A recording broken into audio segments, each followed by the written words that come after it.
Tracking a single volatile variable across multiple distinct phases of an evolving experiment is one of the hardest challenges in longitudinal research.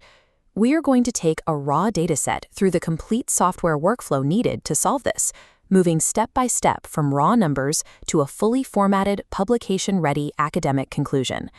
To start, your continuous dependent variable must be arranged in wide format.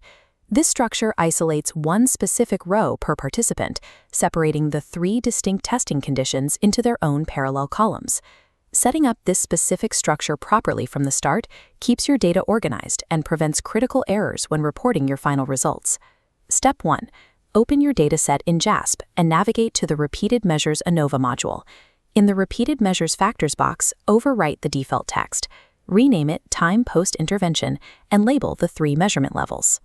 Then, link the raw data columns to these factor levels, filling the cells for weeks 0, 3, and 6. Now check the boxes for descriptive statistics and estimates of effect size. Skip the default eta squared option and select omega squared instead. Omega squared provides a precise, unbiased estimate of effect size when dealing with smaller datasets of fewer than 30 participants. Before analyzing the final numbers, the model requires you to verify a core assumption called sphericity. Sphericity assumes that the variance of the differences between any two related levels in your study is approximately equal. Scroll through the software output to Mauchly's test of sphericity to see if your dataset violates this baseline rule. If the test flags a significant difference, follow a rigid mathematical rule. Check the resulting epsilon threshold. If your epsilon value is less than 0.75, apply the Greenhouse-Geiser correction. If it sits above 0.75, route to when felt. Head back to the main Within Subjects Effects table. Ensure you pull statistical values from the specific row dictated by the correction selected. Applying the correct epsilon adjustment prevents a type 1 error, ensuring you do not report a false positive where no real scientific effect exists. A significant main effect only proves a difference exists somewhere across your timeline. We require post hoc testing to isolate exactly where that shift happened. Open the post hoc tests menu and move your primary time factor into the active analysis box. Under the correction list, select Home.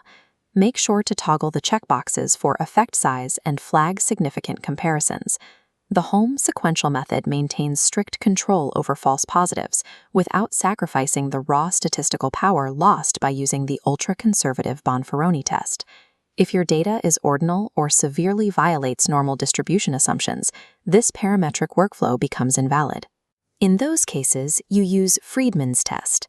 This is the non-parametric alternative, designed specifically to evaluate ranked, ordinal data like subjective pain scores, measured at 18, 36, and 48 hours.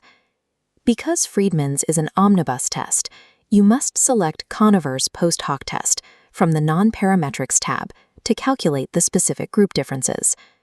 Forcing ordinal data into standard parametric models produces dangerous mathematical illusions. This alternative pathway perfectly preserves your research integrity. With the analysis complete and the specific effects isolated, we translate the software tables into a standardized academic paragraph. This split screen shows the exact translation. Build your primary sentence by declaring the specific correction type used.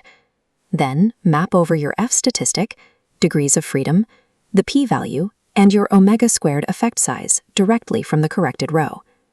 Add a follow-up sentence summarizing your post hoc results. Clearly note the mean differences and the distinct p-values for each specific time point combination.